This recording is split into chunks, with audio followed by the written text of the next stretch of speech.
बिस्मिल्लाहिर्रहमानिर्रहीम। तो मेरा नाम है डॉक्टर जहांगीर यासर और आज हम जिस टॉपिक के ऊपर बात करने लगे हैं वो है मच्छरों का काटना। इसके लिए मैं आपको दो मेडिसिन बताऊंगा जिसके इस्तेमाल से ये मच्छरों के सीजन में आपने बच्चों को और खुद भी आपने 15 दिन तक इसको प्रॉपर पीना है। इसके पीने से ना तो मच्छर आपको काटेगा, अगर काट भी लेगा तो उसके बाद असरात हैं वो बिल्कुल ख़त्म हो जाएंगे। तो वीडियो शुरू करने से पहले अगर आपने मेरे चैनल डॉक्टर जहांगीर यासर को सब्सक्राइब नहीं किया तो सब्सक्राइब जरूर करें और साथ बेल आइकॉन को भी प्रेस करें ताकि जो मेरी नई आने वाली वीडियोस है उसके नोटिफिकेशन आपको मिलते रहें। हमारे मुल्क के अंदर जब बरसात का मौसम होता है तो जो पानी है ये इकट्ठा हो जाता है जिसकी वजह से मच्छर उसके ऊपर पैदा होता है।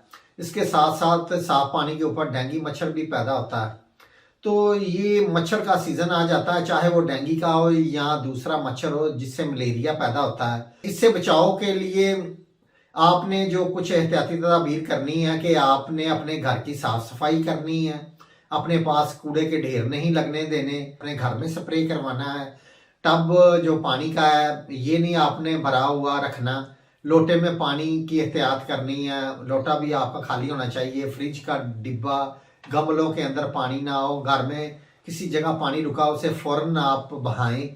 और अगर कोशिश करें कि जिस जगह पे पानी के नल होता है उस जगह पे आप नमक फेंकें।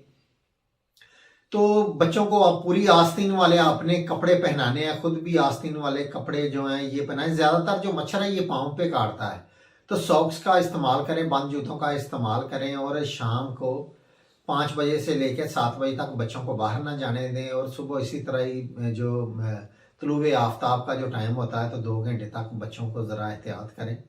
तो अब मैं आपको दो मेडिसिन बताने लगा हूँ जिनके इस्तेमाल से मच्छर जो है ये आपको काटेगा नहीं, अगर काट भी लेगा तो उसके बाद असरात बिल्कुल ख़त्म हो जाएंगे। तो इसमें जो पहली मेडिसिन है वह स्टिफिसाइगेरिया। स्टिफिसाइगेरिया ये थर्टीप्टेंसी के अंदर लेनी है। बच्चों को मच्छर ना काटे उनके लिए ये बहुत ही अच्छी मेडिसिन है। तो स्टिफिसाइगेरिया ये थर्टीप्टेंसी के अंदर लेनी है। जब भी इसका सीजन शुरू होने लगे मच्छरों का तो आपने 15 दिन तक इसको सुबह दोपहर शाम बच्चों को आपने एक एक कतरा या सुबह शाम आप बच्चों को इसका एक एक ड्रॉप है ये पानी के अंदर डाल के पिला दें। और खुद भी आप इसको 3 टाइम तक 3 से 4 कतरे इसके लें। उसमें जो दूसरी मेडिसिन है वो है मलेरिया ऑफ। मलेरिया ऑफ इसके आपने सुबह शाम इसी तरह ही पिलाना है, इसको भी 30 के अंदर लेना है। तो अगर मच्छर ने काट लिया है तो फिर आपने इसको 4 टाइम मरीज को इस्तेमाल करवाना है। तो ये दो मेडिसिन है, इसको आप अपने ज़हन नशीन करें और आप खुद भी पिएं, बच्चों को भी पिलाएं। तो इंशाल्लाह ताला जो मच्छर के सीजन में मच्छर है ये आपको काटेगा नहीं, अगर काट भी लेगा तो उसके बाद असरात बिल्कुल ख़त्म हो जाएंगे।